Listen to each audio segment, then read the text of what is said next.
বাংলাদেশ থেকে প্রতি বছর উচ্চশিক্ষার জন্য বিদেশে পাড়ি জমান শিক্ষার্থীরা, আর এক্ষেত্রে অনেকেরই পছন্দের শীর্ষে রাশিয়া। উচ্চশিক্ষার স্বপ্ন নিয়ে প্রায় ৩ বছর আগে রাশিয়ায় পাড়ি জমান ফারজানা স্মৃতি। চলতি বছর রুদেন ইউনিভার্সিটি থেকে নিয়েছেন স্নাতকোত্তর ডিগ্রি। তার মতো অনেকেই রাশিয়ার নামকরা বিশ্ববিদ্যালয়গুলোতে বিভিন্ন বিষয়ে ডিগ্রি নিচ্ছেন।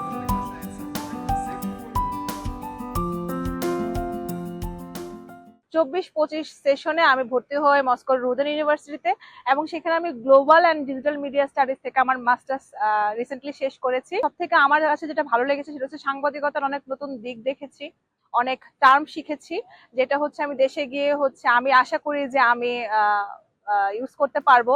প্রতি বছর দেশের বিভিন্ন বিশ্ববিদ্যালয় থেকে হাজারো শিক্ষার্থী স্নাতক ও স্নাতকোত্তর সম্পন্ন করেন। তবে উচ্চতর গবেষণা, আধুনিক প্রযুক্তি নির্ভর শিক্ষা, আন্তর্জাতিক ডিগ্রি এবং বৈশ্বিক কর্মপরিবেশে নিজেদের প্রস্তুত করতে অনেক বাংলাদেশি শিক্ষার্থী বিদেশে উচ্চশিক্ষার সিদ্ধান্ত নেন। বাংলাদেশ ব্যাংকের তথ্য বলছে ২০২৪ থেকে ২৫ অর্থ বছরে বাংলাদেশিদের বিদেশে শিক্ষার ব্যয় ছিল $৬৬,০০,০০,০০০, যা ইতিহাসের সর্বোচ্চ। ২০২৪ সালে প্রকাশিত ইউনেস্কোর global flow of tertiary level students শীর্ষক প্রতিবেদনে বলা হয় ২০২৩ সালে বাংলাদেশ থেকে ৫২,৭৯৯ শিক্ষার্থী পড়াশোনার জন্য ৫৫টি দেশে পাড়ি জমান। যুক্তরাষ্ট্র, যুক্তরাজ্য, অস্ট্রেলিয়া, চীন, জাপানের মতো দেশগুলোর পাশাপাশি সাম্প্রতিক বছরগুলোতে রাশিয়ান ফেডারেশনও হয়ে উঠেছে তাদের অন্যতম গন্তব্য।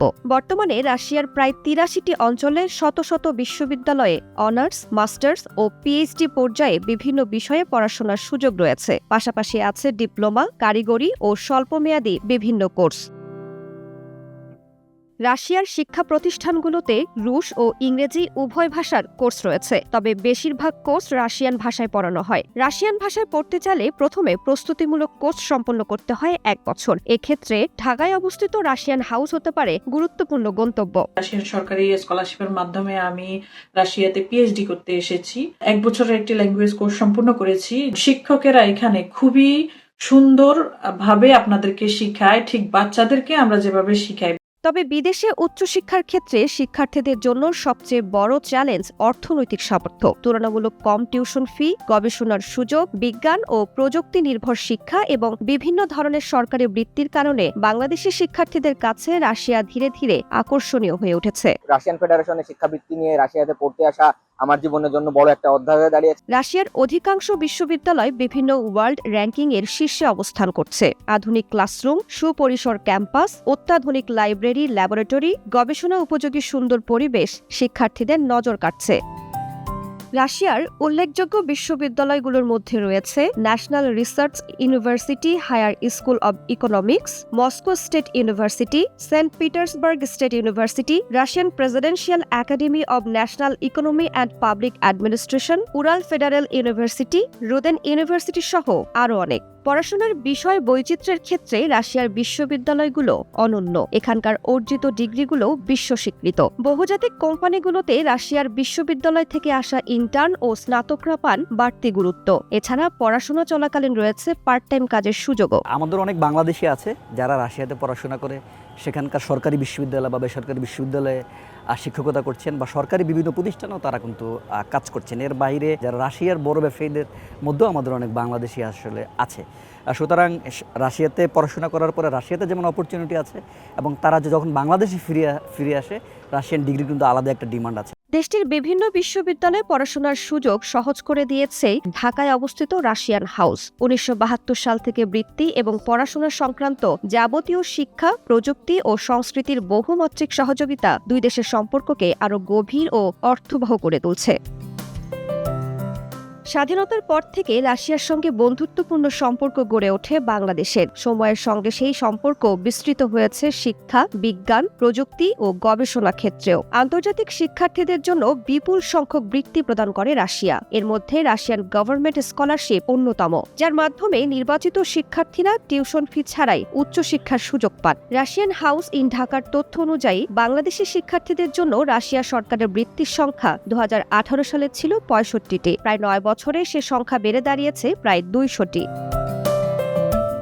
তাত্ত্বিক পদার্থবিদ্যা ও গণিত অ্যাডভান্সমেন্ট ফাউন্ডেশন বেসিস নামক বৃত্তিটি প্রদান করে থাকে মস্কো স্টেট ইউনিভার্সিটি, তবে অর্থায়ন হয়ে থাকে রাশিয়ান সরকারের পক্ষ থেকে। এই তহবিলের পরিমাণ মাসে 25 থেকে 60,000 রুবল। টমস্ক পলিটেকনিক ইউনিভার্সিটির ইন্টারন্যাশনাল স্কলারশিপে বরাদ্দকৃত অর্থের পরিমাণ 50,000 রুবল। এদিকে প্রযুক্তিগত দক্ষতা উন্নয়নেও ঢাকা মস্কো সহযোগিতা বাড়ছে। রাশিয়ার রাষ্ট্রীয় পরমাণু শক্তি কর্পোরেশন রোসাটমের সহযোগিতায় বাংলাদেশের প্রথম পারমাণবিক বিদ্যুৎ কেন্দ্র, যার বড় উদাহরণ। এই প্রকল্পের মাধ্যমে বাংলাদেশি প্রকৌশলী ও প্রযুক্তিবিদরা উচ্চ প্রযুক্তি নির্ভর প্রশিক্ষণ ও বাস্তব অভিজ্ঞতা অর্জনের সুযোগ পাচ্ছেন। রাশিয়ান ভাষায় পড়ালেখা করার জন্য আমাদের এখন যে সুবিধাটা হয়েছে, এখানে আমাদের যে রাশিয়ান কলিগরা আছে তাদের সাথে আমরা সহজেই যোগাযোগ বা কমিউনিকেট করতে পারছি। তাছাড়া রাশিয়ানদের পড়ালেখা অনেকটা জীবনমুখী, যার কারণে এই পাওয়ার প্ল্যান্টে কাজ করতে এসে আমাদের যে কোনো কাজ খুব সহজভাবেই করা যায়। আন্তর্জাতিক অলিম্পিয়াড জয় থেকে শুরু করে উত্তর মেরুর রোমাঞ্চকর বৈজ্ঞানিক অভিযানেও উজ্জ্বল উপস্থিতি বাংলাদেশের তরুণদের। রাশিয়া ঐতিহাসিকভাবে ব্যালে নৃত্য, শাস্ত্রীয় সঙ্গীত, চিত্রকলা এবং সাহিত্যের মতো শিল্পে শ্রেষ্ঠত্বের জন্য সুপরিচিত। তাই এই বিষয়গুলো পছন্দের তালিকায় রয়েছে শিক্ষার্থীদের। উচ্চশিক্ষা এখন শুধু একটি ডিগ্রি অর্জন নয়, আন্তর্জাতিক সম্পর্ক সহযোগিতার সেতু বন্ধনও। রাশিয়া বাংলাদেশি শিক্ষার্থীদের জন্য সেই সম্ভাবনার একটি দুয়ার খুলে দিয়েছে। ভবিষ্যতে দুই দেশের সহযোগিতা আরও সম্প্রসারিত হলে শুধু ব্যক্তিগত জীবনেই নয়, বাংলাদেশে দক্ষ মানব সম্পদ গড়ে তোলার ক্ষেত্রেও গুরুত্বপূর্ণ ভূমিকা রাখবে বলে মনে করছেন অনেকেই। শিক্ষা ও গবেষণায় সহযোগিতা আরও সম্প্রসারণের লক্ষ্যে কাজ করছে বাংলাদেশ ও রাশিয়া। দুই দেশের বিশ্ববিদ্যালয়, গবেষণা প্রতিষ্ঠান এবং প্রযুক্তি খাতের মধ্যে অংশীদারিত্ব বাড়ানোর উদ্যোগও চলছে। We see a great potential in increasing our educational ties. We have Russian universities who are interested in cooperation with the Bangladesh universities for 2 years in a row. St. Petersburg State University sends 2 teachers for 2 months to study Russian language for free, and also we are happy to say that in November we plan to open a Russian language study center at North-South University. শিক্ষা, প্রযুক্তি ও সংস্কৃতির বহুমাত্রিক সহযোগিতা দুই দেশের সম্পর্ককে আগামীতে আরও গভীর ও অর্থবহ করে তুলবে বলে মনে করছেন দুদেশের প্রতিনিধিরা।